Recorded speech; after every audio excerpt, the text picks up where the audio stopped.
هەڵبەت لە ئێستا ئێمە لە وەرزی بلاک فرایدەین. ماوەی چەند ساڵێکە بلاک فرایدەی لە کوردستان و عێراق و وڵاتانی ناوچەکەش پەیڕەو ئەکرێ. هەڵبەت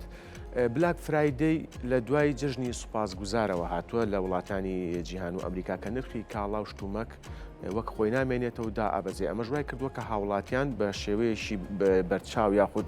زۆرینەی هاوڵاتیان بچن ئەو شتانە بکڕن کە دڵخوازی خۆیانە. لەو بارەیەوە لە زانکۆی نەورۆز لە دهۆک سیمپۆزیۆمێک بە ناوی بلاک فرایدەی کاریگەری لەسەر میدیا و ئابووری و سیاست بەڕێوەچوو بە سوپاسەوە وەک ئاماژەم پێ لە دهۆکەوە بەڕێز دکتۆر کاوە عەبدولعەزیز مامۆستای زانکۆم لەگەڵایە. دکتۆر بەیانیت باش، سوپاس کاتی خۆت بێمە بەخشی. زۆر سپاس، بەیانیتان باش، لە خزمەت داین. زۆر سپاس دکتۆر. دکتۆر با لەوە دەست پێ بکەین، ئامانج لە بەڕێوەچوونی سیمپۆزیۆمەکە چی بوو؟ بەڵێ هەڵبەت کە پێشتر ئاماژەت پێدا بابەتی بلاک فرایدەی کە واتە هەینی ڕەش بۆیتە ئێستا ترێندێک لەسەر تەواوی بازاری هەرێمی کوردستان و تایبەت لە دهۆک. بۆیە ئێمە کە بەعزە بازرگانێک هەندێک فروشیار و دوکاندار غش و سەختەکاری و فێڵبازی بازرگانیەکەن لەسەر بەکاربەر کە بە ئەرکی خۆمان ئەزانین بێژگەی لەوەی کە من مامۆستای زانکۆمە و دکتۆرام لە زانستی ئابووری هەیە، ئەمن سەرروکی کۆمەڵی پاراستنی مافی بەکاربەرم، واتاوە ئەرکی سەرشانمە بەندە لە خزمەتی بەکاربەرانی هەرێمی کوردستان بیتن هەوڵی فێڵبازیکردن لە بەکاربەرەکان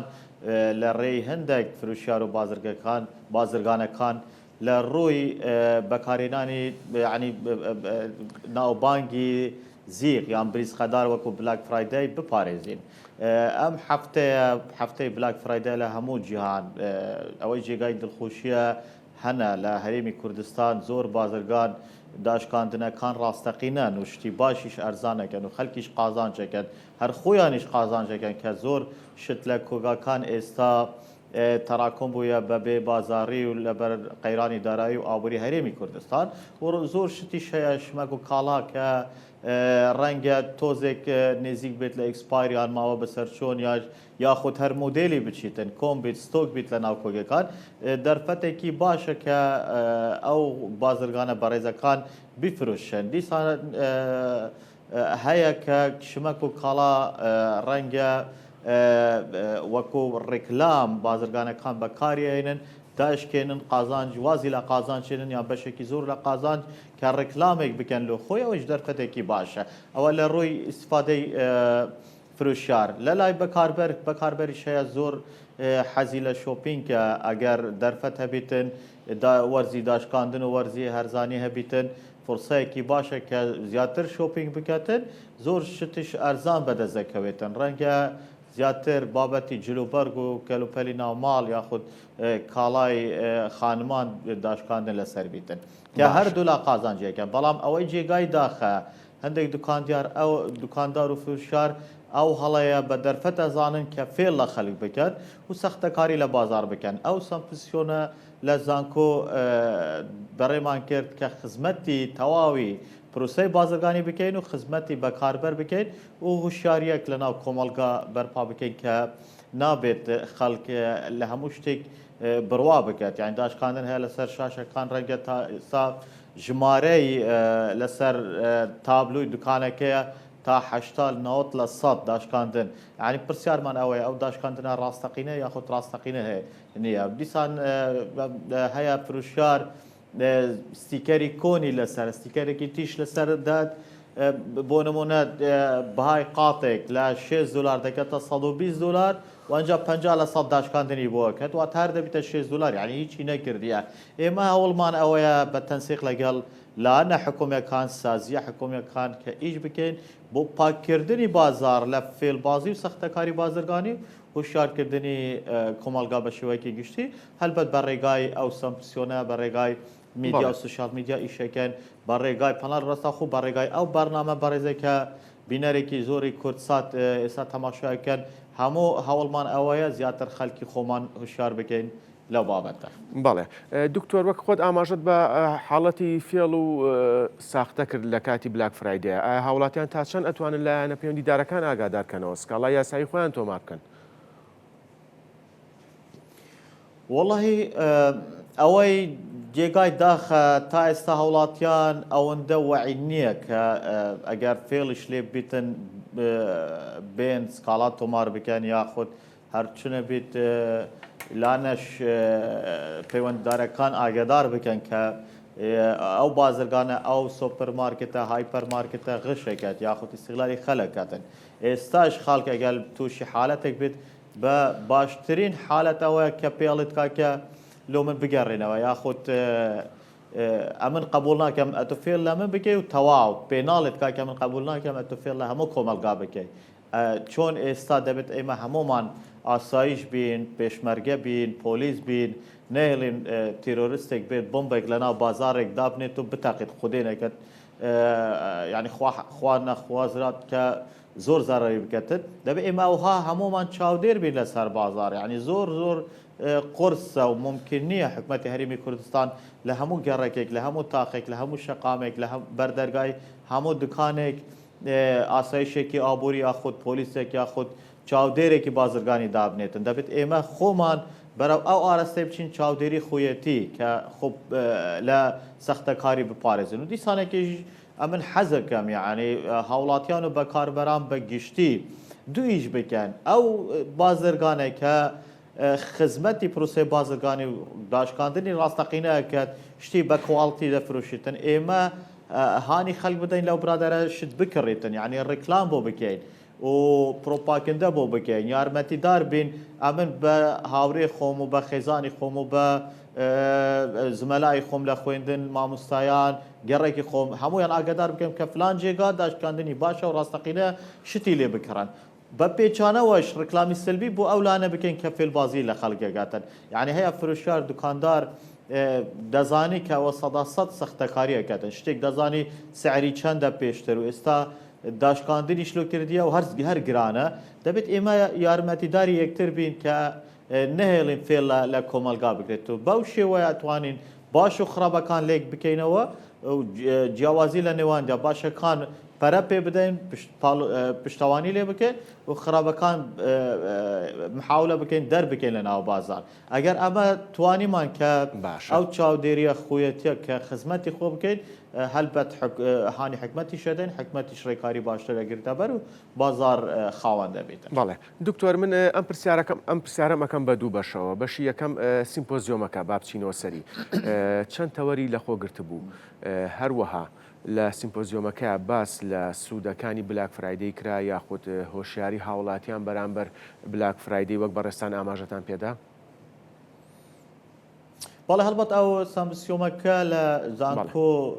بە هاوبەشی لەگەڵ ژۆری بازرگانی پیشەسازی کە لاەنە پەیوەندیدارە ڕاستەخۆەکە لە پرسی بازارکردن و فرۆشتن و داشکاندن دیسان هەروەسا ینی لاەنێکی تریش هەیە ئێستا زۆر کاریگەری هەیە ئەو کاریگەریە دولایەنە یاخود ئەرێنی یاخود نەرێنیە کە ئەو بەڕێزانای کە ڕکلامەکەن یعنی ئەو بلوگەر و سوشیال میدیا کەسی ئیشەکەن لە سوشیال میدیا و فەیسە بەرنیاسەکان و موزیع و پەیامنێر و گۆرانی بێژ و ڕەنگە کەسە بەناوبانگەکان لە ناو کۆمەلگا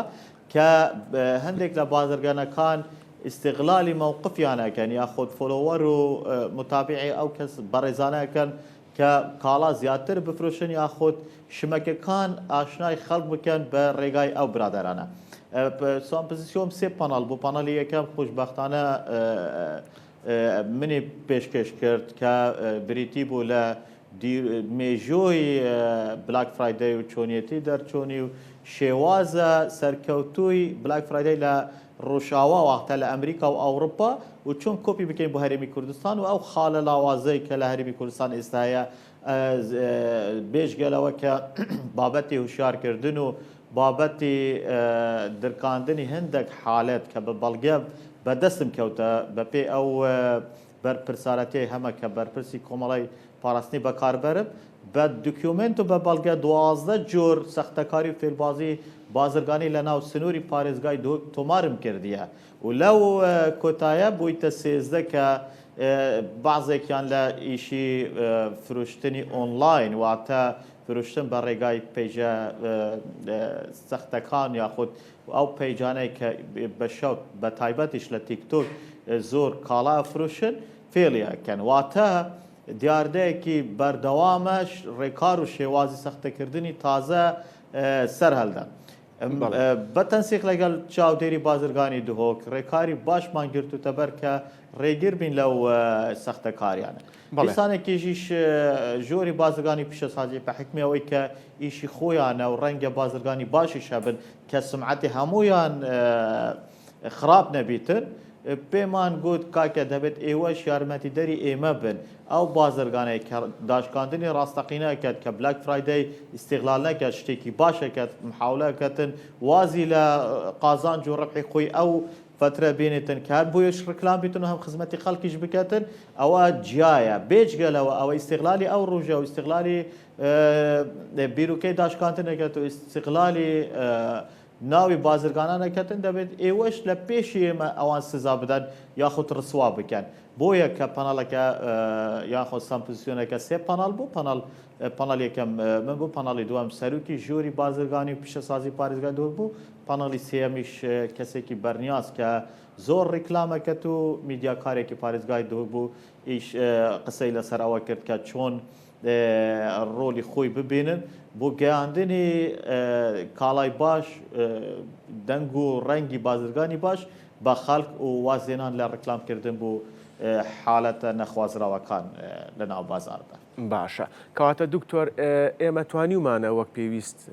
بلاک فرایدەی لای خۆمان کۆپی بکەین یاخود پێویستمان بەوەیە هەنگاو بە هەنگاو بگەینە ئەو ئاستە.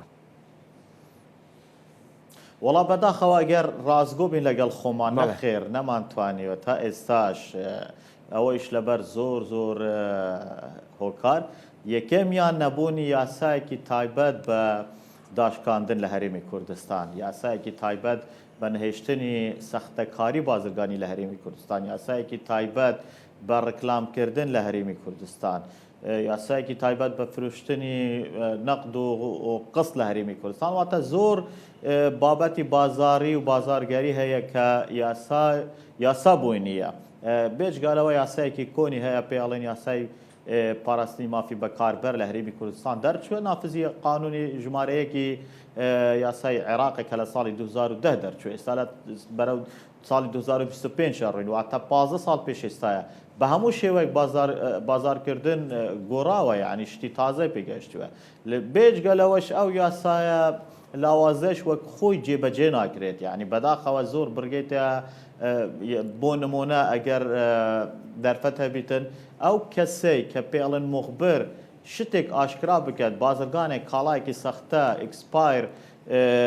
بە فێڵ ئەفرۆشیتن دەبێت لانی حکومی چاودێری بازرگانی بۆ نمونە ئەو سەرپێکی کارە سزا بدەن کۆژمە پارەیەکی لێ وەرەگریتن بۆ نمونە 700 هزار دیناریان 5 میلیۆن بە پێی قەبارەی فێڵبازی بەڵام